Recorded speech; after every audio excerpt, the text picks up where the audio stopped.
میں نے یہی تو کہہ رہا ہوں کہ قرآن کی جو آیت ہے کہ نبی پاک صلی اللہ علیہ وسلم پہ جو نازل ہوئی، یہی تو کہہ رہی ہے کہ جو اسلام کا غلبہ ہے، جب اس کو آیتوں کو ہم ملا کے پڑھیں اور جب نفوس ملا دیے جائیں گے، نہیں، یہ غلط ہے، جب یہ غلط نفوس ہے ملا بھائی، پھر آن صلی اللہ علیہ وسلم نے یہ کیوں فرمایا کہ امام مہدی آئے گا، اس کی اطاعت کو اپنی اطاعت کہا، اس کی نافرمانی کو اپنی نہیں نافرمانی؟ نہیں، یہ دیکھیں، یہ دو چیزیں، یہ کج بحثی یا یہ سمجھے خلط محبس ہوتا ہے.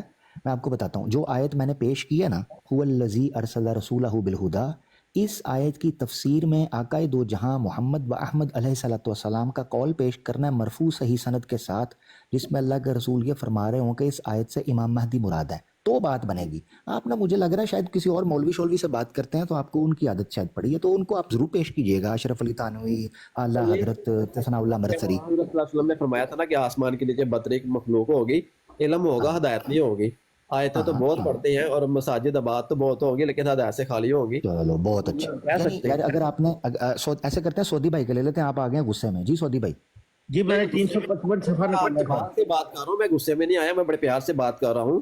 ہاں، تو میں نے وہ آپ جو اصل موضوع کے حوالے نہیں دے رہے، ادھر ادھر کی پڑھنا شروع کر دی ہے، میرا کیا لینا دینا. جی سعودی بھائی آپ بولیں. امین بھائی، شہادت القرآن، آپ اگر روزہ رکھ لیتے تو آپ کو بات سمجھ آتی. جی جی سعودی بھائی. شہادت القرآن روحانی خزائن جلد 6 صفحہ 355 کہاں لکھا ہے جی کہ نبوت ختم ہے؟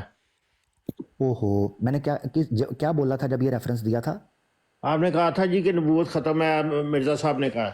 یار کنگ صاحب ایک احمد اوپل بھائی، اس کسی میرے منہ سے اور سنتا ہے، روزے کا ٹائم ہے، یہ سلیم کو جو ہے نا، اس کو بکواس کو بند کروائے، اس کے کمنٹس بند کروائے نیچے سے، یا دوسرے جو بھی کر رہے ہیں نا، اصلی اور نسلی ہونے کا ثبوت نہ دیں یہاں پہ.